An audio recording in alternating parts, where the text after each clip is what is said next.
안녕하세요. 30대 중반 애청자 여성이 사연 보내드립니다. 여러분들께서는 혹시 판도라의 상자에 대해서 알고 계시나요?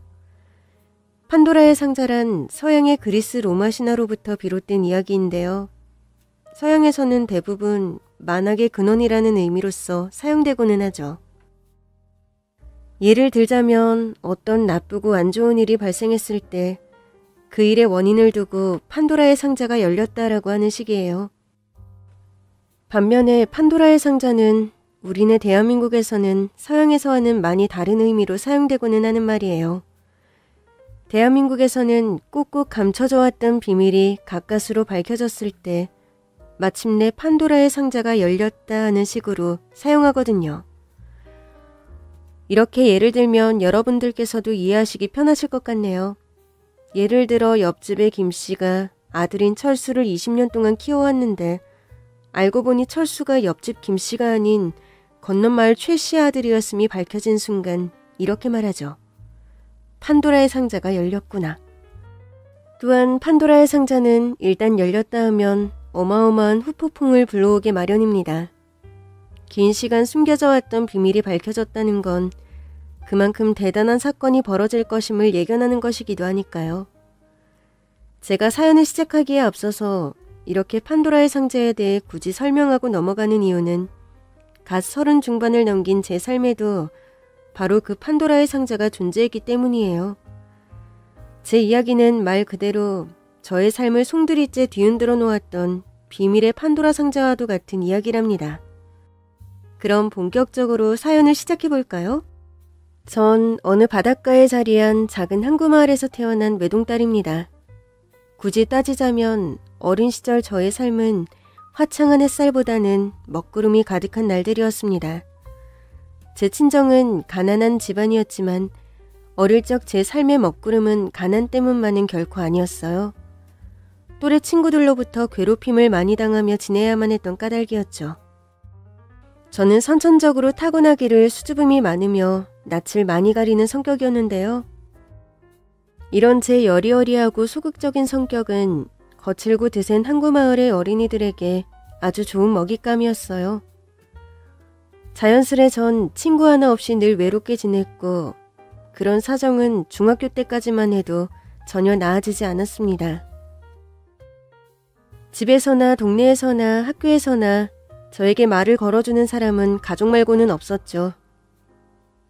심지어 솔직하게 말씀드리자면 말 걸지 않고 가만히 내버려만 놔준다면 차라리 고마울 지경이었다고나 할까요?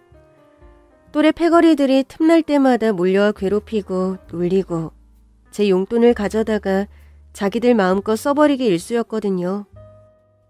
당시 제 친정아버지께서는 작은 어선에서 월급업으로 일하고 계셨는데요.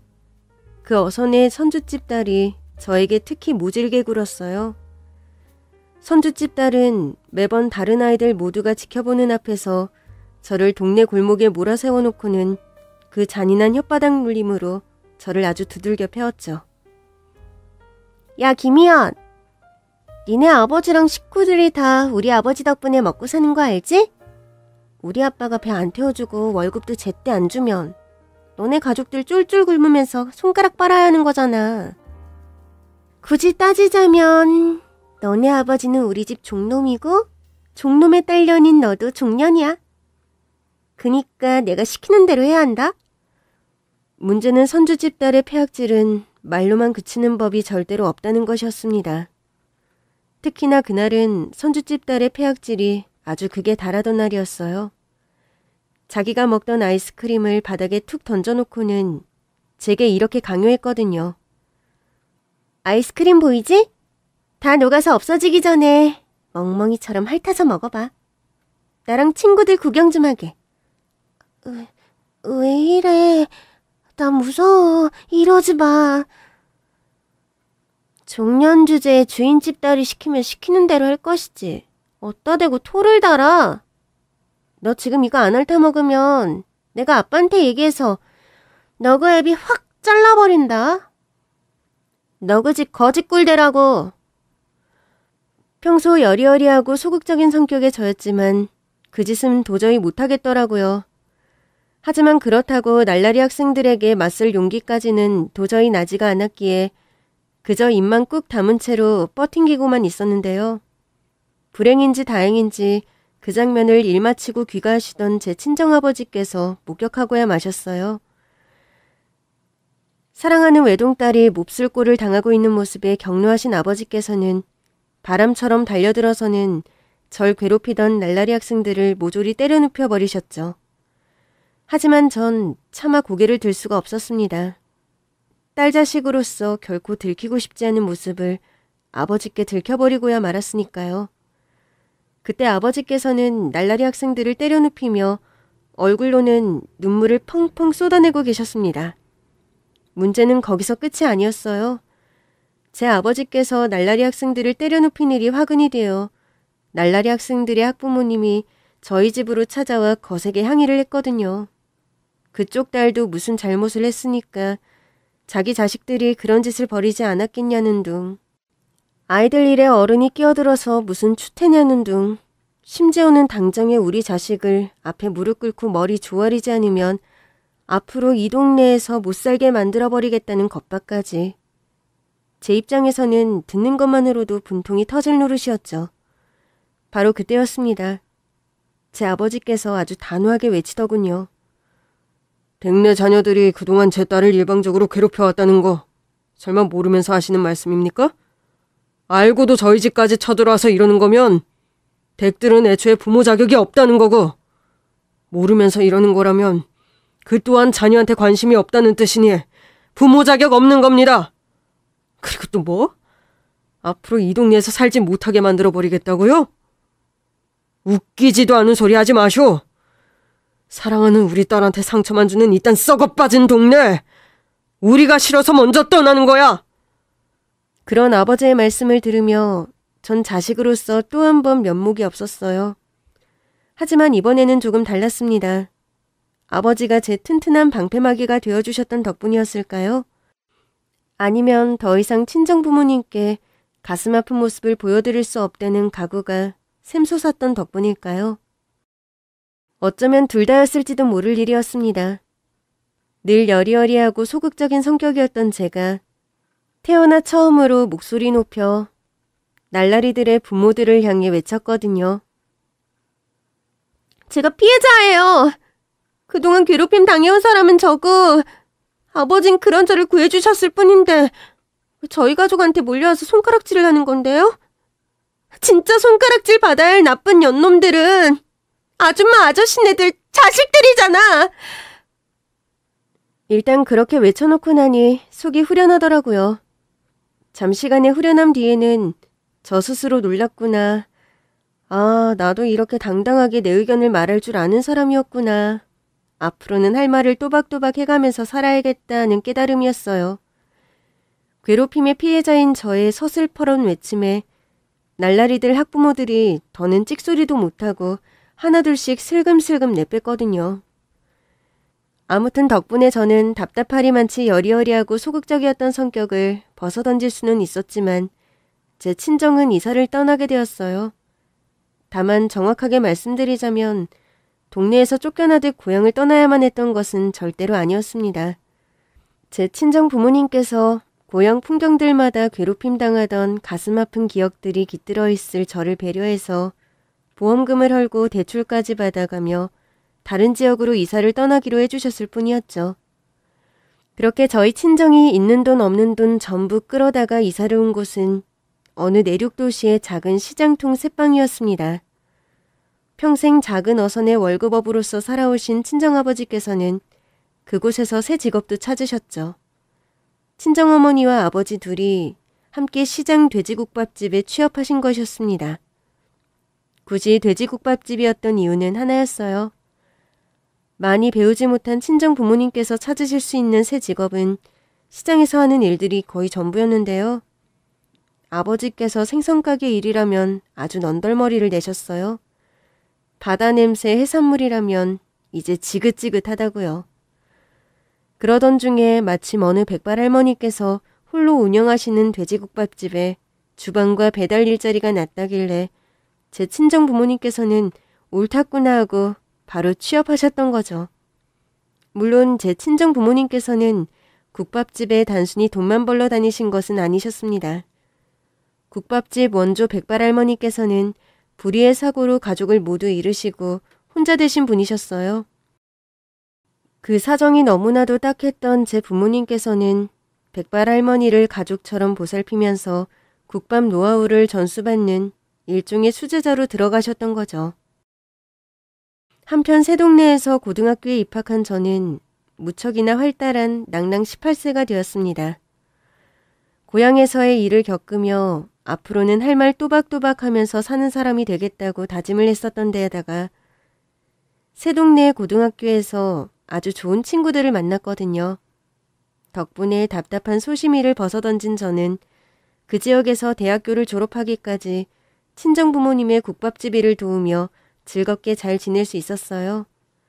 그리고 오래지 않아 백발 할머니께서 은퇴를 하시면서 제 친정 부모님이 돼지국밥집을 물려받아 2대째 주인장이 되었죠. 또 덕분에 경제 환경도 많이 나아질 수 있었고요. 저희가 물려받은 돼지국밥집이 지역에서는 단골 장사 잘 되기로 아름아름 소문난 집이었거든요. 그러던 어느 날 전 여느 때와 같이 부모님의 돼지국밥집 장사를 도와드리고 있었는데요. 한창 정신없이 서빙을 하고 있던 제 얼굴 앞으로 누군가가 휴대전화를 불쑥 내밀더라고요.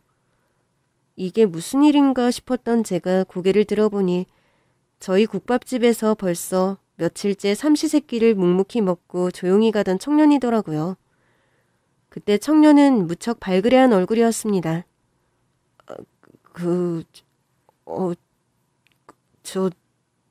그쪽이 마음에 들어서요. 연락처 좀.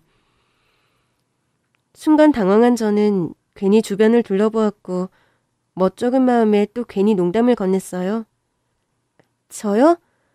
지금 제 전화번호를 달라고 말씀하신 건가요? 왜요? 국밥 노하우 물어보시려고요? 그건 영업 비밀인데. 그게 아니라 그쪽이 여자로서 마음에 들어서요. 친한 오빠 동생 사이 싫으세요? 몇 살이신데요? 26입니다. 어? 나도 26인데. 그럼 친한 오빠 동생 사이가 아니라 친한 친구 사이겠네요. 지금 돌아보면 저나 그 남자나 참 쑥맥이었구나 싶지만 아무튼 그렇게 저희는 연락을 주고받게 되었어요. 그리고 이후로는 여러분께서 예상하시는 그대로 되었죠. 한창 곱고 예쁜 나이에 선남선녀가 만났으니 연인으로 발전하는 건 아주 당연한 수순이었으니까요. 물론 그 남자는 처음부터 저에게 반해서 휴대폰 번호를 물어보았던 것이었지만요. 하지만 여자 마음이 원래 그렇잖아요. 이 남자가 나한테 반했다는 걸 뻔히 알고 있으면서도 굳이 그 남자의 입으로 반한 이유를 듣고 싶은 거. 그래서 언제 하루는 제가 그 남자에게 물어보았죠. 더군다나 그 남자는 서울에서 명문대까지 졸업한 수재였던 데다가 드문드문 부잣집에서 자란 것만 같은 귀티마저 느껴졌기에 왜 저한테 반하게 되었는지가 진정 궁금하던 차였고요. 근데 자기, 진짜 나한테 왜 반한 거야? 서울 명문대까지 졸업했고 가끔 귀티가 느껴지는 게 부잣집 아들 같은데. 난 그냥 시장 국밥집 딸일 뿐이잖아. 자기랑 자기 부모님이랑 힘을 합쳐서 오순도순 국밥집을 운영하는 모습이 너무 부러웠어. 그러다 보니까 사랑에 빠지게 됐고. 솔직히 우리 집 부자는 맞는데 완전 콩가루거든. 그래서 거의 도망치다시피 이 동네로 내려와서 우리 엄마는 피해가며 살고 있는 중이야. 그런 사정이 있었더라고요.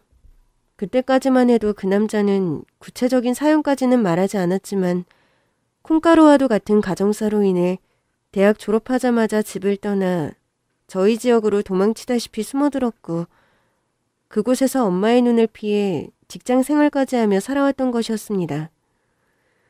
전 바로 그 콩가루 같은 가정사가 무엇인지 궁금했지만 구태여 묻지는 않았죠.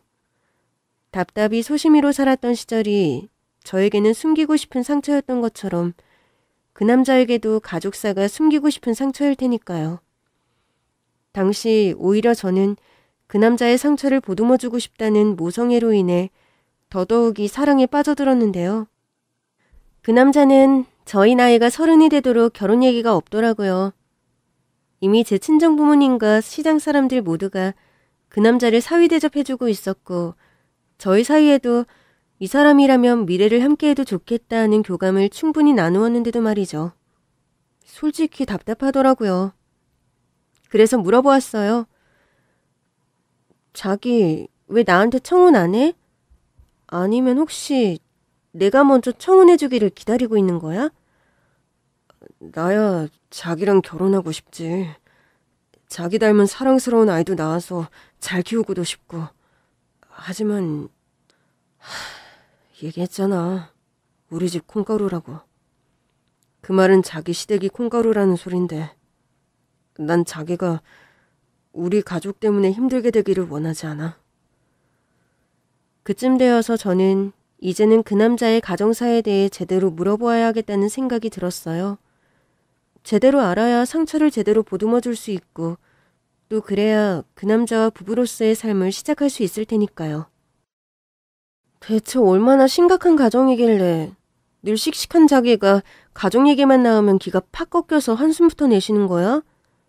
이제는 정확히 들려줄 때쯤 되지 않았어? 우리 사이가 그냥 연애만 하다가 끝날 만큼 가벼운 사이는 아니라는 거 자기도 잘 알잖아. 부부가 되려면 어쨌든 한 번은 마주 보아야 하는 일이기도 하고. 우리 엄마, 그러니까 자기 시어머니 될 사람이... 아니다. 나중에 기회 되면 그때 얘기하자. 그날 그 남자는 한사코 직답을 피했지만 전 오래지 않아 시어머니 될 자리가 얼마나 만만치 않은 사람인지를 깨닫게 되었습니다. 시모가 저희 돼지국밥집으로 찾아왔거든요. 대단한 귀부인인데다가 얼굴에 심술보까지 덕지덕지 붙은 시모의 자태를 처음 본 순간 저는 이야기가 심상치 않은 방향으로 흘러가리라는 것을 한눈에 직감했어요. 그래서 친정부모님이 계시지 않는 조용한 곳으로 자리를 옮겨 시모와 마주 앉았죠. 우리 둘째 아들 석철이가 다늦게 가출해서 잠수 탄 지가 벌써 몇 년째인데 여기서 너랑 애인놀이 하느라 정신 팔려가지고 그랬던 모양이더구나. 내가 사람 풀어서 우리 둘째 아들 찾아내느라 얼마나 큰 돈을 허공에 쏟아부었는지 알기는 아니? 꼴랑 냄새나는 돼지국밥 딸년 주제에? 분명 시모는 서리빨이 성성한 사람이었습니다만 전 앞으로 할 말은 또박또박 하면서 살아가야겠다는 과거의 다짐을 지켰어요. 초면에 말씀이 너무 가하시네요. 저희 지역에서는 나름 유서 깊은 국밥집이고요. 아드님께서 이 동네 내려와서 사는 이유는 복잡한 가정사 때문에 어머님 시선 피해가며 살기 위해서라고 알고 있는데요. 그래서 네 주제에 감히 우리 아들이랑 결혼이라도 하겠다는 거야 뭐야? 저희 사랑합니다. 확실하게 약속을 나눈 적은 없지만 서로가 곁에 있어야 행복하게 살 수 있는 사이예요. 하여간에 없이 사는 것들 행동은 늘 이렇다니까는.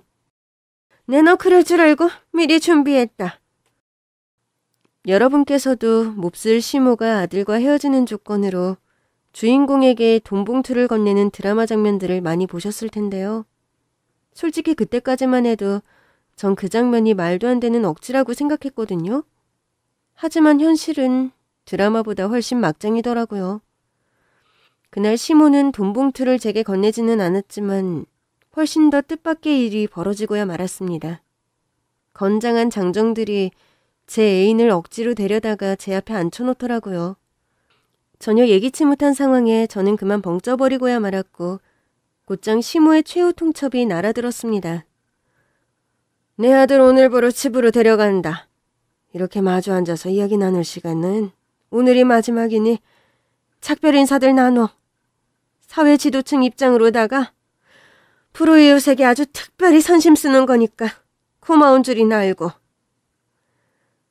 그렇게 저희는 졸지에 강제 작별 인사를 나누게 되었고 전 비로소 그 남자에게 콩가루 가정사에 대해 듣게 되었어요. 그 남자의 아버지는 친아빠가 아닌 새아버지라고 해요. 낳아준 친아빠는 그 남자가 어릴 적에 사업을 말아먹은 채로 잠수를 타버렸고 그 바람에 시모가 혼자서 빚을 갚느라 억척스레 살다가 결국 표독스러운 수전노가 되어버렸다고 하죠. 그나마 다행이었던 건 시모가 새아버지와 재혼을 하게 되었다는 것이었어요. 그 남자의 새아버지는 스스로도 검사인데다가 집안 형제들이 전부 다 검사라고 했어요. 그 남자는 아마 지금의 새아버지가 계시지 않았더라면 아마 길바닥에 나가 죽었을 거라면서 새아버지께는 늘 감사하고 존경하는 마음이었지만 수전노로 변해버린 엄마를 견디지 못해 집에서 도망쳐 나왔던 거고요. 그런 사연을 들으며 저는 그 남자를 지켜주고 싶은 마음이 한결 간절해졌습니다만 저희는 강제 이별을 겪어야 했습니다. 시모가 건장한 장정들을 통해서 그 남자를 억지로 집에 데려가 버렸거든요. 졸지에 강제 이별을 겪은 저는 한동안 상사병을 앓아야만 했는데요. 오래지 않아 저는 시모가 보낸 사람을 통해 시댁으로 불려갔습니다. 그리고 그곳에서 시모와 재회하게 되었죠. 허락하마. 둘이 결혼해서 살거라. 네? 억지로 갈라놓으실 때는 언제고? 왜 갑자기... 우리 아들이 상사병에 너 때문에 걸렸다. 너 없으면 죽고 못 살겠다더구나. 그러니 어쩌겠니. 아들 잃는 것보다야 못마땅한 며느리를 들어서라도 일단 자식부터 살려놓고 봐야지. 그렇게 다시 만난 저희는 헤어져 있던 시간만큼이나 뜨거운 해오를 나누었고 굳게 약속했어요. 서로가 없이는 살 수 없다는 걸 우리 함께 상사병을 겪으며 뼈저리게 깨달았으니 앞으로 어떠한 고난이 있더라도 절대 헤어지지 말고 힘을 합쳐서 이겨내자고요. 저희는 그 약속을 지키기 위해 부부가 되었지만 쉽지 않은 결혼 생활을 예상했는데요. 뜻밖에도 시모가 저를 금이야 오기야 아주 잘 대해주더라고요. 남편의 새아버지, 그러니까 제게는 새 시아버지께서도 저를 친딸처럼 잘 대해주셨고요.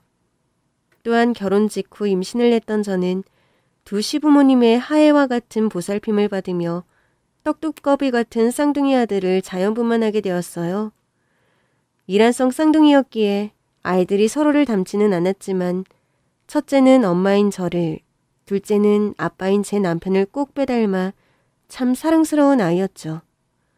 그런데 오직 행복만이 가득했어야 할 바로 그 순간 시모가 비로소 본색을 드러내고야 말았습니다. 출산을 마치고 막 정신을 차린 제 얼굴 위로 협의이혼 서류를 집어던지더라고요. 이게 뭔가요, 어머님? 보면 모르니? 이혼 서류잖아.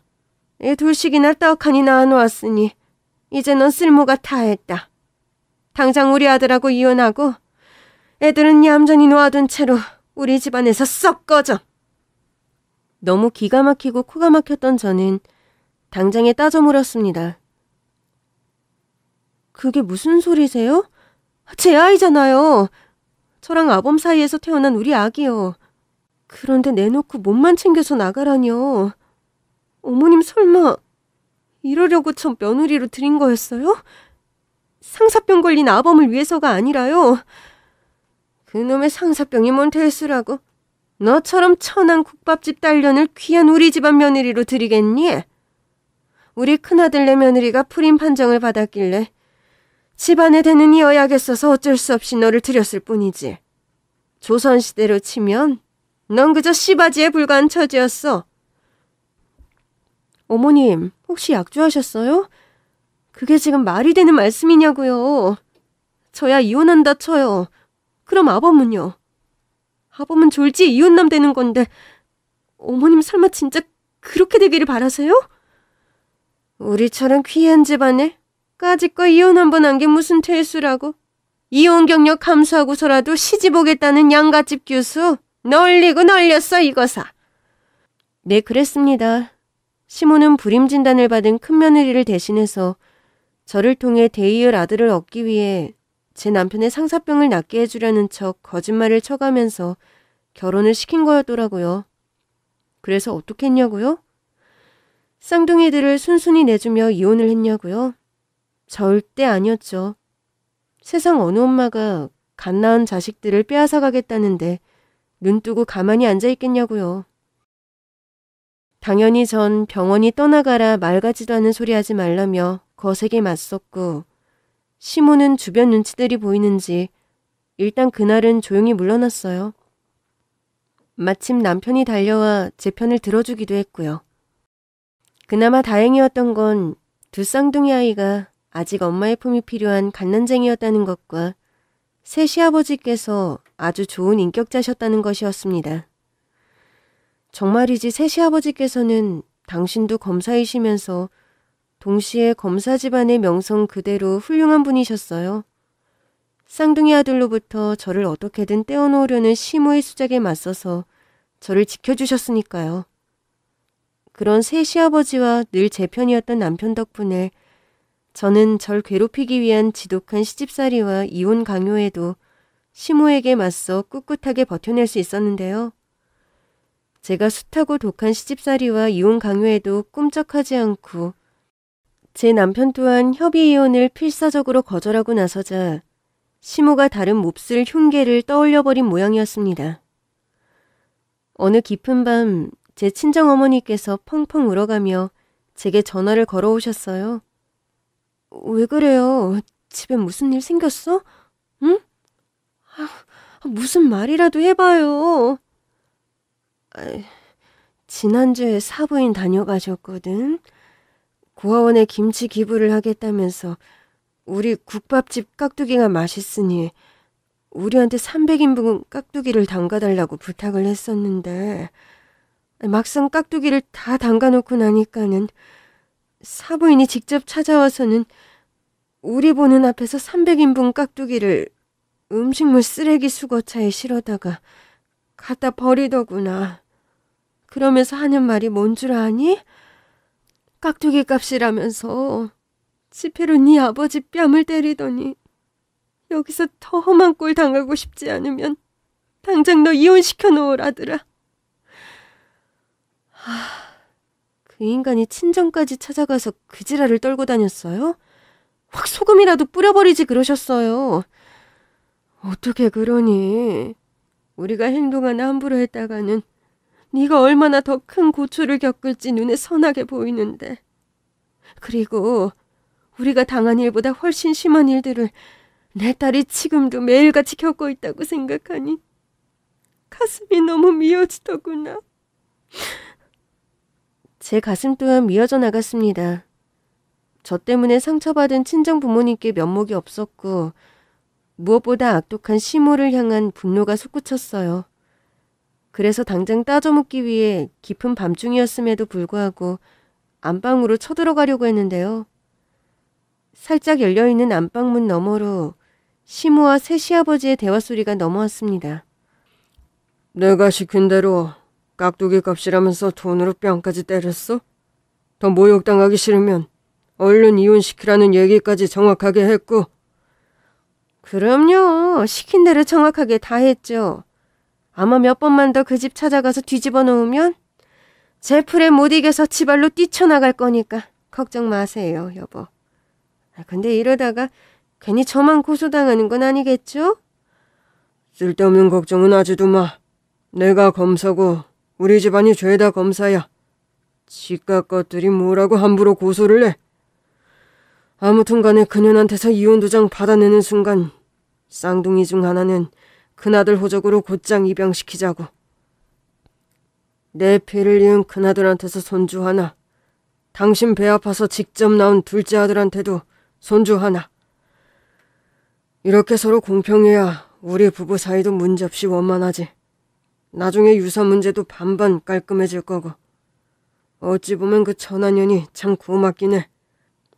서로 안 닮은 일란성 쌍둥이를 낳아준 덕분에 두 집으로 나눠서 키워도 서로 쌍둥이라는 걸 모르면서 잘할 수 있게 되었으니까. 그거야 그렇지만서도 그년이 끝까지 애 못 내놓겠다고 버티면 어떡하죠? 어쩌기는 20년 전 그날처럼 조용히 처리해서라도 손주들 빼앗아야지. 그 말을 들으며 저는 충격을 금치 못했어요. 첫 번째는 인격자인 검사 새시아버지의 가면 속 숨겨져 있던 진짜 모습이었습니다. 겉으로는 늘 제 편이었던 새시아버지는 그러나 뒤로는 시모의 악행을 직접 지시하고 있었어요. 명색이 검사 체면의 몹쓸 짓거리들은 며느리에게 직접 할 수 없다는 이유 때문이었죠. 두 번째 충격의 이유는 제 일란성 쌍둥이 아이 중 한 명을 큰아주머님네 호적으로 입양시켜 키우겠다는 악독한 계획 때문이었습니다. 세상 만사 아무리 별의별 일 다 있다지만 뭐 이딴 쓰레기들이 다 있는지 참. 동시에 전 특단의 대책이 필요하다는 본능을 느꼈어요. 그들로부터 저희 부부의 결혼과 쌍둥이 아기 모두를 지키려면 일단 제가 모든 사실을 알고 있다는 것을 숨긴 채로 무언가 작전을 만들어야만 했죠. 그래서 제가 깨끗 발로 살금살금 뒷걸음질 치는데 마침 시모가 출출하다면서 거실로 나오더군요. 순간 저는 후다닥 화장실로 들어가는 척을 했고 시모는 제가 모든 이야기를 엿들었으리라는 건 까맣게 모르는 채로 다 고장나서 펼쳐지지도 않는 우산을 툭 던져놓더군요. 출출하니 야식을 좀 먹어야겠는데 나가서 라면 딱 2봉지만 사다가 끓여오렴. 네 시아버지랑 나랑 탕수치 있으니까 국물 절대 짜지 않도록 멀겋게 신경 써. 그 와중에 시모는 자기들 먹을 라면만 사오라고 시켰습니다. 하긴 몹쓸 인간들 심성이라는 게 원래 그런 식일 테죠. 이에 일단 저는 고장난 우산을 챙겨들며 급히 집을 나섰어요. 시모와 계속 얼굴을 맞대고 있다면 아무런 복수도 준비되지 않은 채로 내가 니들 속셈 다 알고 있다며 헛된 폭로를 해버릴까봐 걱정이 되었거든요. 하필이면 그 밤은 폭우가 쏟아지는 밤이었습니다. 또 하필이면 남편은 지방 출장을 가 있던 상황이었고요. 심지어 제 손에 들려있던 건 다 망가져서 펼쳐지지도 않는 우산이었죠. 무척이나 외롭고 분통 터지고 서러운 밤이었습니다. 결국 주저앉아버린 저는 쏟아지는 폭우를 온몸으로 맞아가며 서럽게 울고 있었는데요. 그 와중에도 불길한 생각이 자꾸만 들더라고요. 다른 속셈들은 다 알겠는데 제가 끝까지 버틸 경우에는 20년 전 그날처럼 조용하게 처리하겠다는 말은 대체 무슨 소린지 전혀 감이 잡히지를 않았으니까요. 20년 전 그날 내가 모르는 어떤 비밀의 사건이 벌어졌던 것일까? 그렇다면 난 지금 그 사건과 똑같은 위기 상황 속에 놓여 있는 것일까? 제가 그런 생각을 하고 있던 바로 그 순간이었습니다. 제 휴대전화로 모르는 번호의 전화가 걸려오더라고요. 처음엔 그저 광고 전화나 잘못 걸려온 전화라고만 생각했어요. 그래서 퉁명스레 전화를 받았더니 여보세요 하는 남자 목소리가 들려오는데 온몸에 소름이 쫙 돋더라고요. 여보세요? 내 말 듣고 있니? 하며 연신 물어오는 남자의 목소리는 분명 남편의 목소리 같았는데요. 이상하게도 그 목소리에서는 남편의 나이와는 맞지 않는 세월이 고스란히 느껴지더라고요. 남편이 노년이 되면 저런 목소리를 하게 될까? 싶은 느낌이었다고나 할까요? 이에 제가 누구시냐고 조심스레 물어보았더니 곧장 이런 말이 돌아오더라고요. 네 시모, 감방에 보내고 싶지? 새 시아버지랑 한꺼번에 말이다. 대체 누구신데 그런 무서운 소리를 함부로 하시는 거죠? 내가 누구인지, 지금 내 말이 함부로 하는 소리인지 아닌지는 만나보면 알게 될 거야. 안 그래도 근처에서 널 지켜보고 있던 참이란다. 곧장 내가 네 앞으로 가마. 바로 잠시 후 웬 썬팅이 짓게 된 외제차 한 대가 제 앞에 멈춰섰습니다. 곧장 뒷자리 창문이 지잉하면서 내려갔고 그 차창 너머로 어느 노년 신사의 얼굴을 발견한 저는 또 한 번 온몸에 소름이 돋고 말았어요. 그분과의 첫 만남 그 순간 전 이미 그 노년 신사분이 누구이신지를 한눈에 알아보았으니까요. 아무튼 장대비가 내리던 그 서러운 날 노년 신사께서는 저에게 판도라의 상자를 안겨주셨습니다. 시모 그리고 새아버지의 과거와 관련된 어마어마한 비밀이 숨겨져 있는 판도라의 상자였죠. 더불어 노년 신사께서는 저에게 놀라운 복수 계획을 제안하셨어요.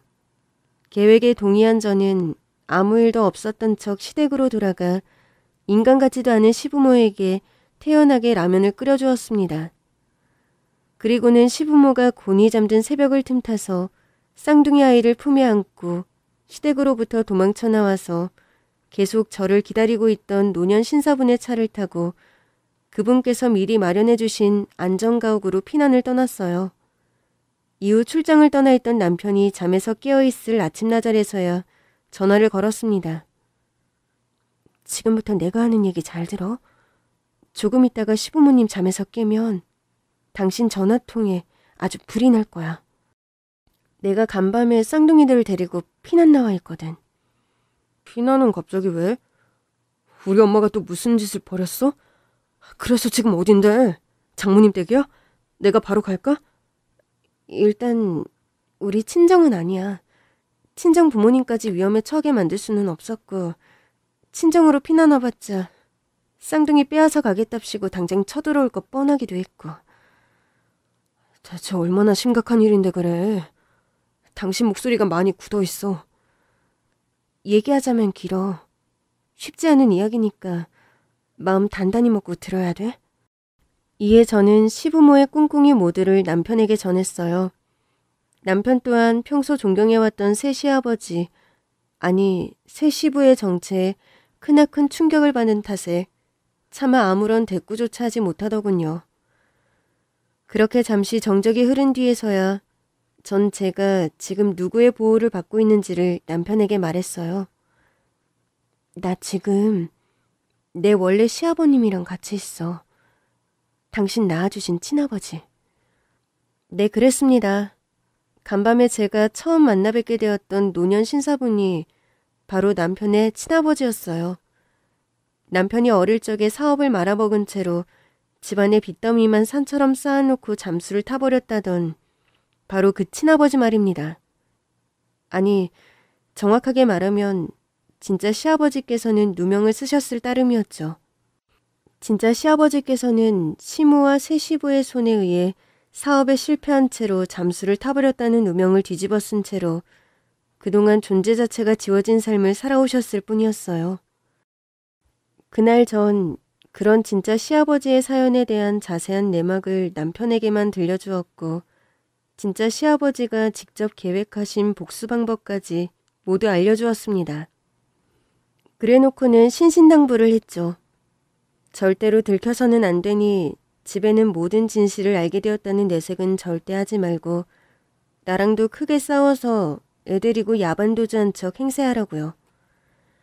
그러자 또 잠시 침묵하던 남편은 무척 진지하고 결의에 찬 목소리로 딱 한마디를 물어보더라고요. 방금 당신이 들려준 얘기, 내 친아버지가 어떻게 억울한 누명을 쓴 채로 존재 자체가 지워진 삶을 살게 되었는지 그 말 전부 확실한 거야? 아니 그 전에 지금 당신이랑 같이 있는 사람이 내 친아버지가 확실해? 당신은 우리 아빠 만나본 적도 없잖아. 부전자전이라는 말이 따로 없더라고. 아버님 목소리도 세월이 조금 많이 묻어있을 뿐이지 당신이랑 똑같고 얼굴도 당신이 아버님 나이가 되면 딱 그 얼굴 되겠더라고. 도저히 부정할 수 없을 만큼 부자가 너무나도 똑 닮았어. 겉뿐이게 시어머니랑 같이 있는 결혼식 사진까지 직접 들고 오셨더라. 그 사진들 중에는 아버님께서 어떻게 존재가 지워진 사람이 되어버렸는지에 대한 증거 사진들까지 완벽하게 포함되어 있었고 이러니 당연히 믿을 수밖에 없잖아.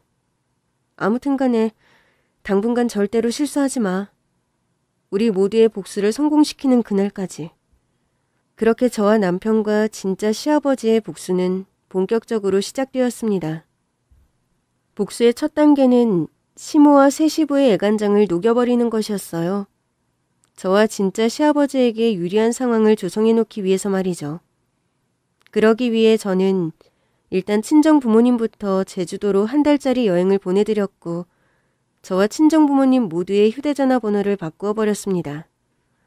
그런 저희 모두의 새 휴대전화 번호는 전부 진짜 시아버님의 명의로 되어 있는 것이었죠. 행여라도 새 시부가 검사의 권력을 남용해서 저희의 연락처를 알아내려 들 수도 있으니까요. 그 바람에 몹쓸 시부모들은 그야말로 애간장이 녹아날 지경까지 순식간에 이르렀습니다. 데이을 쌍둥이 아이는 반드시 되찾아야겠는데 아이를 들고 야반도주해버린 저뿐만 아니라 친정 부모님들까지 한꺼번에 종적을 감추어버렸으니까요. 더군다나 그 과정에서 제 남편이 아주 큰 역할을 톡톡히 했어요. 그 역할이란 바로 시부모 앞에서 쌍둥이 아기를 빼앗긴 충격으로 인해 다 죽어가는 사람인 척 행세하는 것이었죠. 시부모 입장에서는 아주 지옥 같은 나날이었을 거예요. 가뜩이나 쌍둥이 아기는 어디로 갔는지 흔적조차 찾을 수 없는데 둘째 아들마저 시름시름 다 죽어가며 빨리 내 아들을 찾아오라며 눈만 마주쳤다 하면 아주 생떼를 부려댔으니까요.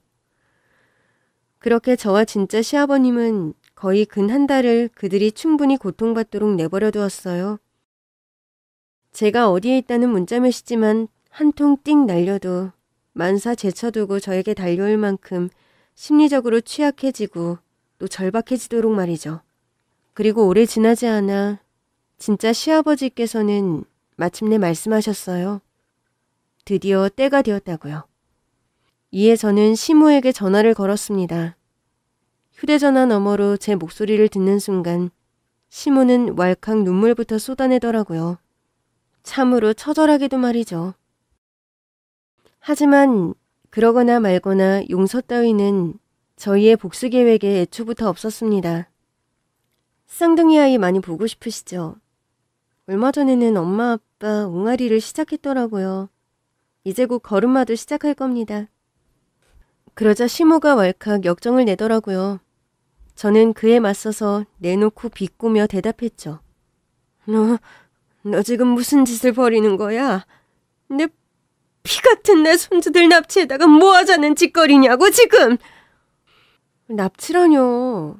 명색이 검사 양반 사모님께서 그렇게 무식한 말을 함부로 입에 담으면 안 되죠. 쌍둥이 엄마인 제가 제 아이들을 데리고 있다는데 그게 어떻게 납치가 되느냐고요. 안 그래요? 그런 제 말에 시모는 꿀먹은 벙어리가 되어버렸어요. 사실이 그렇잖아요. 아이 엄마가 아이를 데리고 있다는데 대체 그게 무슨 문제가 되겠냐고요. 정식으로 이혼해서 양육권을 시댁에 빼앗긴 상황도 아니고 엄연히 제가 친권자인데 말이에요. 뭐 그러거나 말거나 저는 계속 말을 이어갔습니다. 추악한 시부모의 민낯을 온 세상에 까발리기 위해서 미끼를 던진 거죠. 날 만나고 싶어요? 그럼 지금 집 앞으로 차 한 대 보낼게요. 당신이랑 당신 남편이랑 둘이서 나란히 그 차 타고 이쪽으로 와요. 그러면 이 모든 사태를 해결할 수 있어요. 나도 원만한 해결을 바라는 쪽이니까.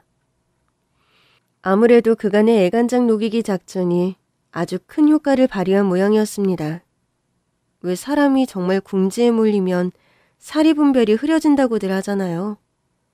그때 시부모가 딱 그 꼴이더라고요. 나도 원만한 해결을 바라는 쪽이다 하는 제 한마디에 안심을 해버린 모양인지 저와 진짜 시아버지께서 보낸 차에 순순히 타서는 그저 운전기사가 운전하는 대로 저희가 있는 곳으로 순순히 도착했거든요. 그들이 저와 제 남편이 기다리는 곳으로 도착한 시간은 아주 깊은 밤이었습니다. 저희가 보냈던 차 유리에 썬팅이 짙게 되어 있었던 데다가 가로등도 몇 없는 외딴 산길이었기에 몹쓸 시부모들은 차에서 내리고 난 뒤에서야 자신들이 어디에 도착해 있는지를 뒤늦게 깨달은 모양이었어요. 주변을 멍하니 둘러보고 난 다음에서야 사색이 된 채로 얼어붙어 버리더라고요. 일단 무릎부터 꿇으시죠. 그래야 얘기가 좀 될 것 같은데. 이 얘기는 무슨 얘기? 우린 여기 처음 와보는 곳이다. 어머, 전 아직 아무 말도 안 했는데 벌써 처음 와보는 곳이라고 말하는 건 뭔가 죄를 짓긴 지었다는 거네요? 괜히 어깃장 부리지 말고 이쯤에서 자백하고 순순히 죄값 치르는 건 어때요? 나랑 아범이 당신네들을 왜 여기까지 불러냈겠어. 20년 전에 여기서 어떤 흉악한 사건이 벌어졌는 줄 다 알고 불러낸 거지. 안 그래요? 그러자 시모가 아주 필사적으로 현실 부정을 하고 나섰습니다. 글쎄다. 무슨 얘기를 하는지 영 감조차 잡히지를 않는구나. 우리처럼 세상 선량한 사람들을 두고 대체 무슨 사건이 있었다는 건지 원. 그래요? 그럼 내 얘기부터 하죠. 당신네들이 날 조용하게 처리해서라도 쌍둥이 아이를 뺏어가려고 작정했었다는 거 다 알고 있어. 그리고 그 방법은 당신들이 20년 전 이 자리에서 진짜 시아버님께 벌였던 짓거리와 똑같은 사건이겠죠. 아유, 글쎄 우리는 무슨 소리를 하는 건지 통 모르겠다니까는. 바로 그 순간 줄곧 어둠 속에서 지켜보고 있던 누군가가 몹쓸 시부모 앞으로 모습을 드러내었고, 시부모는 마치 귀신이라도 만난 사람처럼 새하얗게 질려서는 당장 소변이라도 흘릴 것처럼 온몸을 달달 떨어대기 시작했습니다. 그 누군가는 바로 진짜 시아버님이었으니까요. 당신이 어떻게 여기... 당신은 이 세상 사람 아닌 줄로 알고 있었는데. 그랬었지. 당신이랑 저 망할 놈의 자식 때문에 하루아침에 삼도천 건널 뻔했어. 다행히 살아남아서 이렇게 복수의 순간을 맞이하게 되었지만. 하지만 시부모는 눈앞에 멀쩡하게 살아계시는 진짜 시아버지의 모습을 분명 봐놓고도 현실을 믿기 어려워하는 눈치였어요. 이에 제가 나섰죠. 자, 이제 판도라의 상자를 열어봅시다. 당신네들이 얼마나 극악무도한 종자들인지 모든 사실들이 그 안에 담겨 있으니까. 하고 말한 저는 그들 앞에 작은 박스 하나를 내려놓았어요. 설마 하는 심정으로 박스를 열어본 시부모는 모든 것을 체념한 사람처럼 넋을 잃어버리고야 말았죠. 그 박스 안에 들어있는 건 사진이었습니다. 20여 년 전 당시에는 불륜 사이였던 시모 그리고 새 시부가 합심을 해서 제 진짜 시아버님께서 술에 잠든 채로 타 있는 차를 낭떠러지로 밀어버리는 장면이 고스란히 담겨있는 사진이었어요. 이게 어떻게 된 일이냐고요? 사건의 진실은 20여 년 전 어느 날로 돌아갑니다. 당시 시모는 불륜남이었던 새 시부와의 재혼을 위해 진짜 시아버지를 조용하게 정리하려는 수작을 부렸어요. 일단 강원도 산골의 인적 드문 펜션으로 여행을 떠난 뒤 와인을 마시며 분위기를 잡았죠. 평소 술을 입에도 못 대시던 진짜 시아버지께서는 부인과의 로맨틱한 분위기에 젖어 와인을 제법 드셨고 결국 술에 취해 골아 떨어지셨습니다. 그러자 나타난 사람이 바로 불륜남, 새 시부였어요. 시모와 새 시부는 술에 취해 잠든 진짜 시아버지를 차에 태운 채로 미리 점 찍어두었던 높다란 낭떠러지로 향했고 곧장 차를 낭떠러지로 밀어버렸죠. 음주운전 추락사고로 위장했던 거예요. 하지만 다행히도 진짜 시아버님께서는 천운이 따르셨다고 합니다. 비록 혼수 상태였지만 마치 기적처럼 목숨을 부지하게 된 것이었죠. 또 마침 시아버님이 발견되어 실려간 병원 응급실에는 같은 날 교통사고로 인해 현장에서 사망한 무영구 노숙자의 시신이 하나 실려와 있었어요. 겨우겨우 정신을 차린 진짜 시아버님께서는 당신의 부인이 외간남과 짜고서 당신을 해치려 했다는 기억이 어렴풋이 남아있었고 어떻게든 살아남기 위해 무영구 노숙자의 시신과 자신이 누워있던 침대를 바꿔치기 했다고 합니다. 바로 여기서 몹쓸 시부모의 첫 번째 실수가 발생하고야 말았어요. 왜 장례식 절차 중에는 염이라는 것이 있잖아요. 고인의 주검을 수습하고 잘 닦은 뒤에 수의를 입혀주는 과정이요. 그 과정에는 보통 고인의 가족이 참석하게 되고요. 하지만 몹쓸 시모는 자신이 저지른 죄를 차마 마주할 용기가 없었던 모양이었어요. 염에 참석하기는커녕 주검의 신원조차 확인하지 않은 채로 주검이 내 남편이 맞다는 서류에 서명을 해놓고는 장례조차 치르지 않은 채로 조용하게 화장을 해버렸거든요. 덕분에 진짜 시아버지의 명의로 사망 처리되어 화장된 대상은 무영고 노숙자의 주검이었고 찰나의 순간 기지를 발휘해 무영고자의 주검과 침대를 바꿔 놓은 시아버지께서는 끝끝내 살아남아 바로 그 무영고자의 명의를 빌려 은둔하는 삶을 살게 된 것이었죠. 아내와 불륜남에게 아직 살아있다는 사실을 들키는 날에는 언제 또 다른 위협이 닥쳐올지 모르는 일이었으니까요. 몹쓸 시부모의 두 번째 실수는 바로 별똥별이었어요. 사건 현장이었던 그곳은 사진동호회 사람들에게 별똥별 촬영지로 알게 모르게 입소문이 난 곳이었거든요. 건강을 회복한 진짜 시아버지께서는 작은 증거라도 잡기 위해 사건 현장을 방문했던 차에 사진동호회 사람들을 만나게 되었는데요. 이미 사진동호회 사람들에게는 그 근처에서 흉흉한 사건이 발생했다는 소문이 이미 한창 돌고 있는 상황이었대요. 덕분에 시아버지께서는 사진동호회 분들을 통해 어렵게 수소문한 끝에 사건 현장을 목격한 증인을 만나게 되었고 사건의 모든 진실이 담긴 그 사진들을 확보할 수가 있었던 거죠. 증인들께는 여느 때와 같이 별똥별 사진을 찍기 위해 산에 올랐다가 평소 인적조차 거의 없는 그곳에 웬 차량 불빛이 자꾸 보이길래 무슨 일인가 싶어서 사진을 찍어두었다고 하더라고요.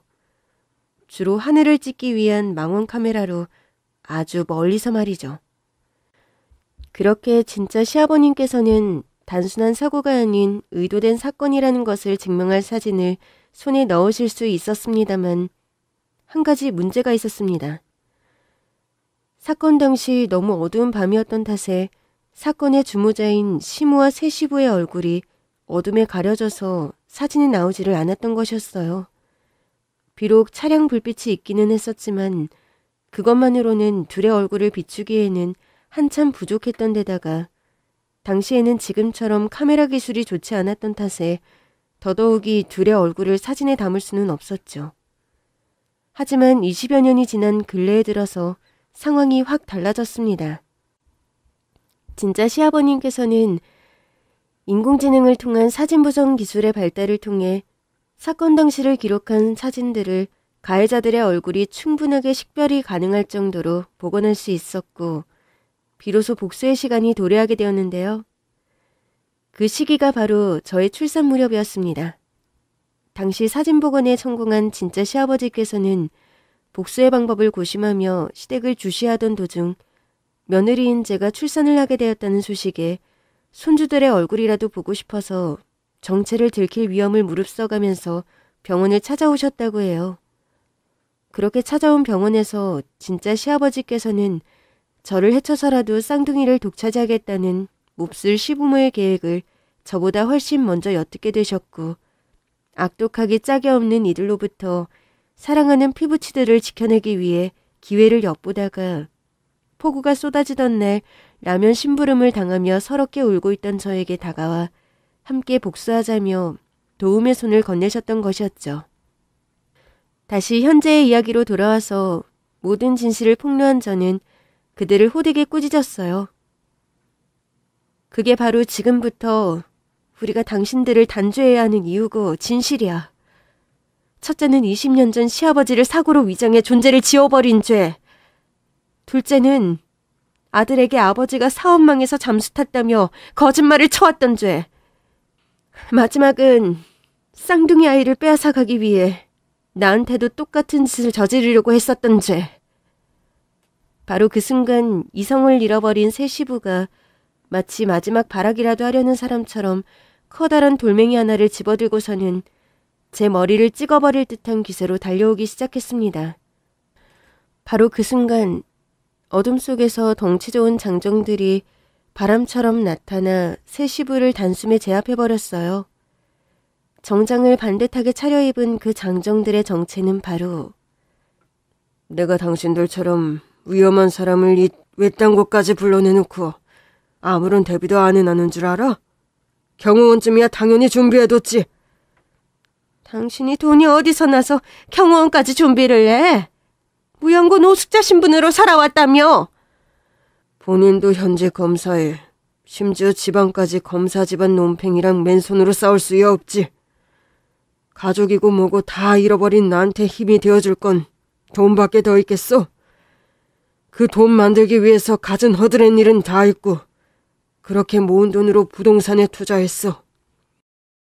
처음엔 수십 평짜리 작은 땅 사두었다가 조금 오르면 팔고, 다음엔 몇 평 더 넓은 땅 사두었다가 또 조금 오르면 팔고, 그렇게 굴리다 보니까 내가 산 땅에 신도시가 개발되더라.